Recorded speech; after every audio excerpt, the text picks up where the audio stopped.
ಮಾತಾಡಿಸ್ತೀನಿ. ನಾನು ಮೊದಲಿಗೆ ಆಂಜನೇಯ ರೆಡ್ಡಿ ಅವರೇ, ಶಾಶ್ವತ ನೀರಾವರಿ ಹೋರಾಟ ಸಮಿತಿ ಹೋರಾಟಗಳು ಬೇಕಾದಷ್ಟು ಹೋರಾಟ ತಾವು ಭಾಗಿಯಾಗಿದ್ದೀರಿ. ಕೃಷ್ಣೆ, ಗೋದಾವರಿ, ಕಾವೇರಿ ಈ ಒಂದು ಜೋಡಣೆ ಯೋಜನೆಗೆ ಸಂಬಂಧಪಟ್ಟಂತೆ ಫಸ್ಟ್ ರಿಯಾಕ್ಷನ್ ಏನೋ ತಮ್ಮದು? 1,00,000 ಕೋಟಿಗಳಿಗೆ ಕೇಂದ್ರ ಕೂಡ ಒಪ್ಕೊಂಡಿದೆ ಅಂತ ಹೇಳ್ತಾ ಇದ್ದಾರೆ. ತಮ್ಮ ಫಸ್ಟ್ ರಿಯಾಕ್ಷನ್ ಇದಕ್ಕೆ ಅಂತ? ಸರ್, ಇದು ಹೊಸ ವಿಚಾರ ಅಲ್ಲ. ಇದು ನೋಡಿ, NPP ಸ್ಕೀಮಲ್ಲಿ 2000 ಇಸ್ವಿಯಲ್ಲಿ ನ್ಯಾಷನಲ್ ವಾಟರ್ ಡೆವಲಪ್ಮೆಂಟ್ ಏಜೆನ್ಸಿಯವರು ನಮ್ಮ ಪೆನಿನ್ಸುಲಾರ್ ಕಾಂಪೋನೆಂಟ್ ಅಂತ ಏನಿದೆ ಇದರಲ್ಲಿ ಸುಮಾರು 12-13 ಸಣ್ಣ ಸಣ್ಣ ಈ ದಕ್ಷಿಣ ಭಾರತದ ನದಿಗಳ ಜೋಡಣೆಯನ್ನು ಮಾಡಿ ಎಲ್ಲಿ ನೆರೆ ಬರುತ್ತೆ, ಎಲ್ಲಿ ಬರ ಬರುತ್ತೆ, ಅಲ್ಲಿ ಒಂದು ಸಮನ್ವಯತೆಯನ್ನು ನೀರಿನ ಇದನ್ನ ಕೊಡಲಿಕ್ಕೆ ಸುಮಾರು ಈಗ ಒಂದು 25 ವರ್ಷಗಳ ಹಿಂದೆನೆ ಒಂದು ಕಾಂಪ್ರಹೆನ್ಸಿವ್ ಪ್ಲಾನ್ ಅನ್ನ, ನ್ಯಾಷನಲ್ ಪರ್ಸ್ಪೆಕ್ಟಿವ್ ಪ್ಲಾನ್ ಅಂತ ಮಾಡಿ ಕೇಂದ್ರ ಸರ್ಕಾರಕ್ಕೆ ಕೊಟ್ಟಿದ್ರು. ಆದರೆ ಅದರಲ್ಲಿ ಸುಮಾರು 7 ಯೋಜನೆಗಳು ಇದರಲ್ಲಿ ಏನು ಅವರು ಕೊಟ್ಟಿದ್ರು, ಈ 7 ಯೋಜನೆಗಳನ್ನ ಆಂಧ್ರ ಸರ್ಕಾರ ಈಗಾಗಲೇ ಸಂಪೂರ್ಣವಾಗಿ ಜಾರಿ ಮಾಡ್ಕೊಂಡಿದೆ.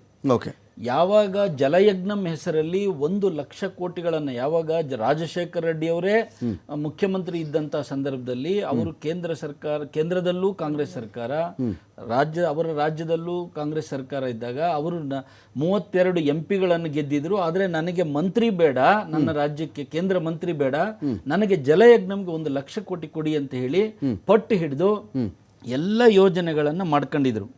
ಆದರೆ ನಮ್ಮ ಕರ್ನಾಟಕದ ದೌರ್ಭಾಗ್ಯ ಏನಂದ್ರೆ, ನಮಗೆ ಕೃಷ್ಣಾ ಬಿ ಸ್ಕೀಮ್ ಅಲ್ಲಿ ಏನು 2018ರಲ್ಲಿ ಒಂದು 173 TMC ನೀರು ಅಡಿಷನಲ್ ಆಗಿ ಸಿಕ್ತು ಬಿ ಸ್ಕೀಮ್ ಅಲ್ಲಿ. ಅದನ್ನ ಬಳಸ್ಕೊಳ್ಳುವಂತದ್ದಕ್ಕೆ ಇವತ್ತಿನವರೆಗೆ ಟಿಲ್ ಟುಡೇ ಅದು ಇನ್ನೂ ಗೆಜೆಟ್ ಆಗಿಲ್ಲ 173 TMC. ಸೊ ಹಾಗಾಗಿ ನಮ್ಮ ಕರ್ನಾಟಕಕ್ಕೆ ಕೊಟ್ಟಿರ್ತಕ್ಕಂಥ ನೀರನ್ನು ಸಹ ನಾವು ಇಲ್ಲಿವರೆಗೂ ಬಳಸ್ಕೊಳಕ್ಕಾಗಿಲ್ಲ. ಆದರೆ ಈಗ ಏನು ಒಂದು ನದಿ ಜೋಡಣೆ ಅಂತ ಗೋದಾವರಿಯಿಂದ ಕೃಷ್ಣ ಕಾವೇರಿ ಅಂತ ಮಾಡ್ತಿದ್ದಾರೆ, ಇದು ಸಹ ಇದೇ ಯೋಜನೆಯಲ್ಲಿ ಇರ್ತಕ್ಕಂಥ ಯೋಜನೆ. ನನ್ನ ಪಾಯಿಂಟು ಇಲ್ಲಿ 2 ಭಾಗ ಬರುತ್ತೆ.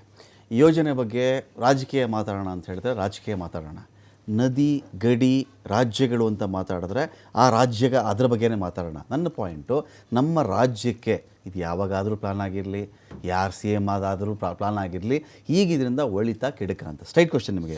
ಸರ್, 100% ನೋಡಿ, ಅವಾಗ ಆಗಿತ್ತು, ಆಗಬೇಕಾಗಿತ್ತು, ಶಂಕುಸ್ಥಾಪನೆ ಮಾಡಿದ್ರು, ಈ ದೇವೇಗೌಡರ ಕಾಲದಲ್ಲಿ ಆಗಿತ್ತು, ಮನಮೋಹನ್ ಸಿಂಗ್ ಕಾಲದಲ್ಲಿ. ನೋ, ನನ್ನ ರಾಜಕೀಯ ಇಲ್ಲ, ಅದೆಲ್ಲ ವಿಚಾರ.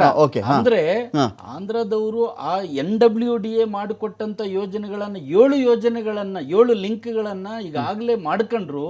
ನಾವು ನಮ್ಮ ಪೆನ್ನಾರ್ ಬೇಸಿನ್ಗೆ, ಪೆನ್ನಾರ್ ಅಂದ್ರೆ ನೀವು ಈಗ ಹೇಳಿದ್ರಲ್ಲ, ಬಯಲುಸೀಮೆಯ ಕೋಲಾರ, ಚಿಕ್ಕಬಳ್ಳಾಪುರ ಮತ್ತು ಬೆಂಗಳೂರು ಗ್ರಾಮಾಂತರ ಜಿಲ್ಲೆಗಳು ಪಾರ್ಟ್ ಆಫ್ ತುಮಕೂರು ಸೇರಿ ಇದು ಪೆನ್ನಾರ್ ಬೇಸಿನ್ ಅಲ್ಲಿ ಇರ್ತಕ್ಕಂಥ ಜಿಲ್ಲೆಗಳು.